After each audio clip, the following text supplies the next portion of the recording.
that they have this like tweak where they're more disciplined, but it's really that they have an environment curated to them in a way where it's like they don't have friends that's going out every night.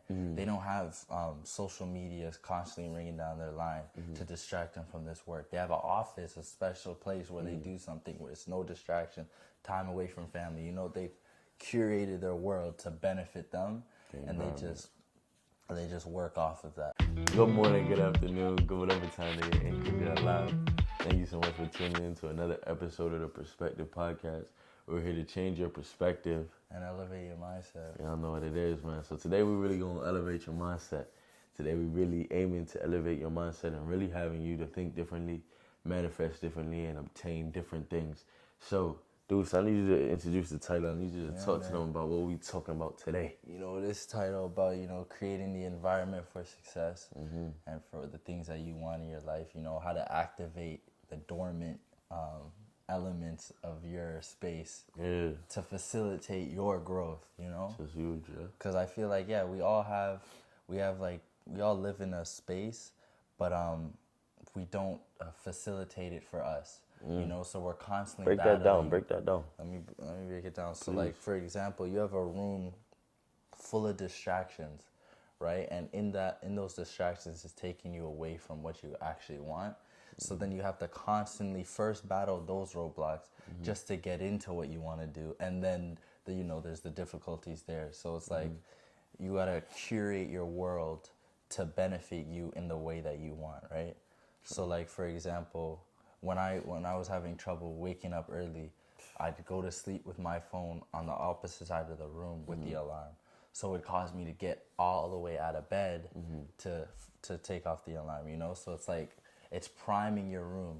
It's priming your environment. In your day, how you start in your day, everything, how it, to benefit you. So, like, I want to destroy the myth that, like, the more successful, the people that are successful are more disciplined than you are, that they have this God-given gift that makes them more talented. No, disciplined.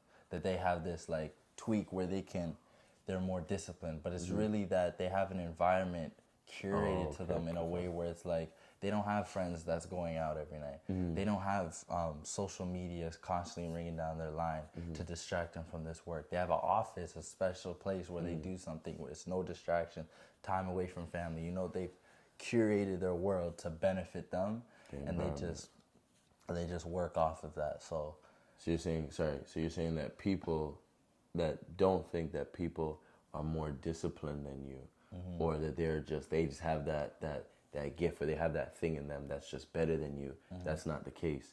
That what you're saying is you have to make sure that your environment is conducive for success.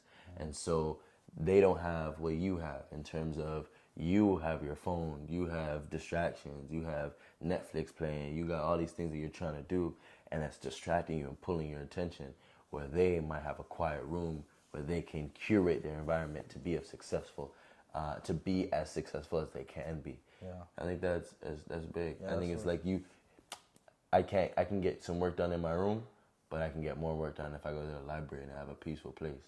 I think you're right. Yeah. It's your environment. Separating, and I've heard people talk about, like, separating your room from your work room, from your place, to, like, making sure that they're all serving a purpose to benefit you. And I think you can do it if not everyone has the benefit of having so many places. So you just gotta get creative in your world. So, like, me, I couldn't do the working out from a distance because it would be hard to get over that lump of working out. So I took the time and set up a home gym the dungeon where it's like I can put in work and all I have to do is go downstairs to get into that environment. And before we even had a dungeon, it was just in my room. I got the mats on the floor because it was uncomfortable, and I made sure that I made an environment that was easy for me to get into. That's was so big in Atomic Habits.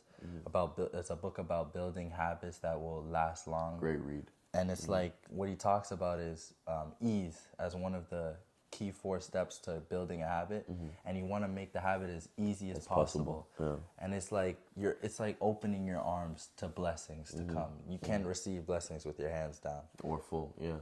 or full. So it's like be ready to receive and like curate, like I always say. I think you made an amazing point, especially in Atomic Habits, about ease. And I think like the biggest thing I know in my personal life is I wake up hella early. You know what I mean? My day starts 4 o'clock, 3:30, like you know what I mean? Them times. So for me, when I get up in the morning, my thing is the night before I have everything laid out. I have all my clothes laid out so I can jump out of bed, put on my clothes, go shower, brush my teeth, do what I gotta do. Like, you know, like everything is laid out, from my toothbrush to the toothpaste that I'm using to the rag, like every component of what I have. My jacket is already out. Like, you know what I'm saying? All of my things is put together. So all I'm doing is going through the motions, and I can get to where I gotta get to as quickly as I can get to without too much thought at hand. You know what I mean? Because the more you think about it, and then it's like, oh, if 4 o'clock in the morning I gotta think about, okay, what am I wearing today? That's taking away from me just getting out the house, which is the main goal, so I can get to where I gotta get to. You know what I'm saying? So ease, comfortability, but also, like you said, curating your environment to be conducive, to be successful, because that is the whole name of the game. And I like what you said just about taking time, of your thoughts, because that's what it is. It's a lot of mental power just to focus on so many little things, and it takes away from the most important things in your life. So it's like once you get these things out of your way, so it's like a second nature almost. Then you can start to focus even more on the things that will benefit you in your life. You know. And I think it's just. And I think that's what separates the successful to the unsuccessful. You know, and I think even in my personal life, I mean, we talk about it all the time, but it's like, you know, my biggest thing is distractions is what I struggle with. You know what I mean? Being distracted. And I think I speak about it so passionately because I'm not somebody that is I can't say easily distracted, because I think we all are easily distracted, especially in a world of social media and our phones harvesting our time and trying to get as much time as they can from you. But when I think about trying to be successful, I think my biggest roadblock is distractions, being disciplined enough when it's time to get the work done. I am an avid procrastinator. Like, it's crazy. Like, you know what I'm saying? I'm going to get it done, but I'm going to get it done at the 9th hour. Like, you know what I'm saying? Like, it's just one of those ones. So the biggest thing that helped to kind of move forward is to make sure that everything was planned out. I knew what I was going to be reading tonight. I knew what I was going to be typing up this night. I knew what I was going to be, you know what I mean? So that it was like, I'm not thinking about, damn, okay, how many chapters do I have to read tonight? Or how many reports do I have to go up tonight? Or am I working here? What am I doing? I have it all laid out. Have a schedule, have a planner, have something put together, and then have things outside of that to make sure that it's as easy as possible, to make sure that I can get to what I got to get to, so I'm not procrastinating. You know what I mean? But procrastination is so easy. It feels so good when you're like, nah, man, that's for my future self. You know what I'm saying? But really and truly, it's just hurting you in the future. You're rolling this snowball, and it just gets bigger and bigger. And then that's when you get anxious. That's when you feel like, Jesus, is too much. This is overwhelming. I can't get it done. But you are the reason. If you would have started early, if you would have got it done a little faster, if you would have actually put in that work and planned better, right, and made your environment better, then it would have been like, you could have knocked that out in an hour, but it took you 4 hours to do something that only would have taken you an hour if you were focused and diligent. Exactly. You know what I'm saying? It's just little things like that, man. Little things being like that. ahead of it, you know? Yeah. The being hard. ahead of the curve. Yeah, man. It's bad. It's not easy, though. It's bad. I need to work on it. It's not easy. And I realize it's how you plan it. Like, I realize when I say I'm about to get this done in a month, it'll take a month to get it done. But if I say, and this is like something I had to learn was that the time horizons, or what type of time am I speaking in. So if I speak in, I want to get this done, like I said, a month, or I want to get this done by end of week, or by the end of the day, like just repositioning how much work needs to go in today. Today. So and it changes. So something that I thought would take a month, normally when I actually start it and put in the work, I see that I've grossly overestimated the mountain I have to climb, and it's really a small hill when I actually start the work. So it's like, but from afar, you thought that it was. You think it's everything before you actually get into it. So just like getting ahead of it, that's like a whole nother. But like getting ahead of it, I think is important. That's what curating your world is. You're getting ahead of these little your behavior, your understanding how you work, and like how can I start to make my environment help me in a sense. You know, activate it means like bring it alive, where it's a force that's helping me throughout my day. You know, and I think that. Well, little things. I just think about our life, man, because I think that's the biggest determining factor. You know what I mean? Like us 4 years ago, us 3 years ago, us 2 years ago. The difference is we just planned better. Like that's the only thing that I think that we did. I mean, there was a lot obviously that came in, but it was just planning. It was just being able to say, you know, like even us starting this podcast. How many times we said, "Yeah, man, we'll do it in a year." Like, well, we'll do it. You'll do it. And it wasn't until we're like, "No, we'll do it next week." Forget that. Let's buy it all today. Can we plan for tomorrow? You know what I'm saying? And then it's like you expedite that process and that hill, that mountain, because you're like, oh, and now we know every Wednesday we're gonna make sure that we drop a video, right? Instead of saying, okay, well, let's think about in the future and try to always plan. It's great to plan for the future, but how can you plan for today? We talk about Cat Williams all the time in his interview, and the most powerful thing that he said is, at the end of every night, if you can look at yourself and say, hey, I gave it my all. If this is it, if I can look around and say, hey, this is it, this is the last night I have, did I give it my all? And I think the best way to optimize the time that we have, because time is our greatest commodity, it's the most expensive thing that we have. But to optimize the time that you have, why not plan accordingly, make sure that you're situated accordingly so that you can expedite, wow, I'm tweaking, so that you can execute what is important in your life. Because if you do not make sure that your environment that is conducive to what you want to get to, then how can you expect to execute the way that you want to execute and be as productive as you say that you want to be? You know what I mean? And that's not even me just talking. That's me speaking to myself. How can I expect to be my best if I'm not planning to be the best? If I'm not practicing in the quiet times, if I'm not trying to develop in the quiet times and make sure that I am everything that I need to be here, so that I can execute and be the best that I need to be when it's time to perform, when it's time to show up. That's the thing. You know what I mean? The dark always shines. Like the work you put in when no one's watching, will always shine. Everything in the dark will come to light. You know what I'm saying? And it will catch up to you. That's why you gotta watch your darkness, like, and make sure it's helping you. Like you're putting in the proper work in the dark, where when the light comes, you're ready for the moment. You're activating that side of you. You know what I'm saying? I believe that everybody has success in them. I believe that everybody has a level of purpose that is inside of them. I think the problem is that we have not spent enough time to activate that part of us that is meant to be successful.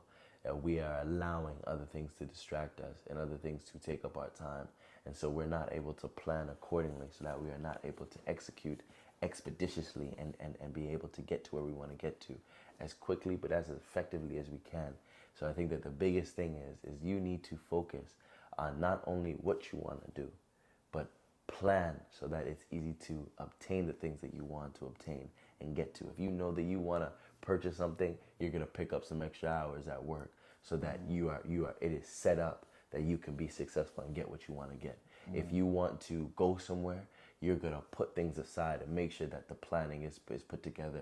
And you know you're going to go on a vacation, you're going to plan your bag accordingly to what you want to look like when you're on that vacation. So when you think about being successful, why are you not planning and putting things together so that when it's time to show out, when it's time to be on that stage, the things that you're planning, you have that stuff in your luggage to be able to get to where you want to get to. You know what I mean? Because that's all it is. I think like that's when I think about traveling. It's like you bring the clothes that you know that you want to look because of the look that you want to have on your vacation. Yeah. So when you're getting to success is that vacation for you. Why not make sure that your luggage is full of all of these things that you planned and put together in the private, so that you're able to when you're able to get on that stage and when you're able to pop out, now you have I can pull from this, I can pull from that. I had this in the chamber. I had this in my repertoire. I had this ready for me. You know what I'm saying? And that only comes from planning. And sometimes you're gonna get on that vacation. You know, when we're on vacation, sometimes we're like, damn, I wish I brought that shirt, or I wish I brought that. You know what I mean? And then it's like, okay, but now I know how to plan for next trip. Now I know how to plan for this environment. Now I know how to, you know what I mean? It's the same things when it comes to success. Sometimes, you know, like when we playing ball and sometimes like, man, I ain't got this shot. So it's like, okay, next time I'm in the gym, let me make sure I'm practicing that. So I get it. The next time that I'm on it, hey, I can start to really, you know what I mean? It's the little things like that, man. Planning, I think, is the most underrated part of success. It's the most underrated part of life. You know what I mean? We feel like, oh, if I plan it, then life isn't as joyous, and isn't as sweet. But the joke is that the people that plan get to experience the most of life because they're not distracted by the little menial things, and they're able to have more time for the things that are fun, the things that are less stress and that are of more importance to them. You know what I mean? Go and ask the most successful person that you know and ask to see what their agenda looks like. Like we were taught how to use our agendas from kids. I don't know. I know you're younger than me, but remember when we had agendas and teachers were always like, write down what your homework was and all that. They were practicing and they were imputing to us at a young age to plan, to have the importance of planning and knowing that when you plan accordingly, you can activate a different level of you and be the best student that you could be because you've already scheduled it all out.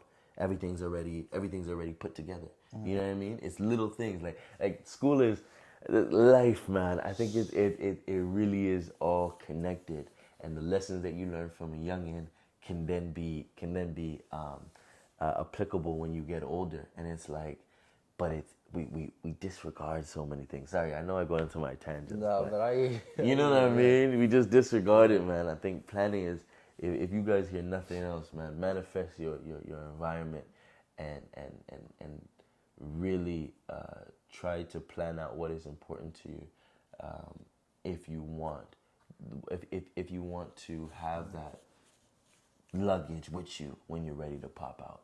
You know what I mean? I think that's a little Bring it synopsis of it. You know what I'm saying? I think it's a little easier. When you think about planning, what is something that you think is your challenges or your things, maybe your roadblocks? What does your mountain look like? What is in life? In terms of planning, though. I mean, I think I do a good job of planning, but I understand that plans are like they're half the pie because I know once you start actually going through the execution, it's a whole different thing. Because when you're planning, it's a lot of assumption, and then like once I've actually like start doing it, I see there's little different tweaks, and that's when like the personal touch gets put onto it, and like it becomes different and it becomes something even bigger than what it was when it was in the planning stage. You have to be that adaptive, and we're naturally adaptive and all that, so it's like we're ready for it. But yeah, I think the planning stage, like I have a plan for me in 5 years, you know, but I understand that it's the doing now that me there. Day by day, and the day by day, like I always have to constantly tell myself, stop counting in days, you know, because if you're playing the long game, then you can't be constantly looking at the day by day process because you can't see it. You can't see it right. If you zoom out enough, you get a proper, clear like resolution of what's really going on. So you just gotta like be steady. Take it day by day, but understand it's not about days. It's not about days. You gotta start thinking. When you're thinking long term, when your goal is long term. So if your goal is 5 years from now, you gotta think in months. If your goal is a year from now, you gotta think in weeks. You know what I'm saying? If your goal is 6 months from now, think in days because you gotta. And it's all relative, but it's like you said, when you zoom out and you get that clearer picture, when you get that resolution, just like when you have a camera and you might be on a subject. But if you zoom out, it might get blurry for a minute, and then it gets clear. And you need that in life because at the end of the day, it's like when you're focused on your subject, when you're focused on that thing, sometimes it's gonna get blurry. Sometimes you're not gonna. It might get out of focus, and you gotta zoom out to see the bigger picture and be like, okay, no, I knew what I was doing. Yeah, I'm doing the right thing. I'm focused on the right things. Yeah. But sometimes you gotta take a step back and look at the big. Okay, boom, no, I got this. Yeah. You know what I'm saying? Or else you get stuck and fixated on this little thing and you realize, I've lost my subject. I've lost what's important to me. You know what I mean? And I think that's life, dude. That's the beauty of life. Yeah. That resolution was hard, though. When you think about photos and stuff like that, I hear what you're saying, man. That's big. You know, I think, man, life is so beautiful, though. You know, for sure. Planning and without planning, whatever it is, sometimes it's luck. and being able to be malleable and being able to go with the flow and being able to know that planning is only half the battle. And sometimes you really just got to give it up to and just say, hey, at the end of the day, wherever he needs you to be is wherever you need to be, you know? And sometimes it's just having faith, you know? It's just being at the right place at the right time accidentally and on purpose because you plan to be there, you know? But you'd be surprised on where you are and the mountains that you will be able to climb and conquer and be able to stand on top of when you have put in the time to say, I'm ready, I'm prepared. The luggage is ready, it's packed, I'm ready. You know what I'm saying? I put things aside to make sure that, when I get here, I know what I'm wearing. Oh, I know what I'm looking like. I know what I'm moving like. I know what is there for me. And even though it might move and it might shake and I might be off kilter, I know what I brought. I know I brought Louis. We've spoken about this, that confidence that you have when you know you put in the work behind you've done those 10,000 hours. So it's like, even though it's an unfamiliar environment, you're not used to what's going on, you're confident at least in yourself.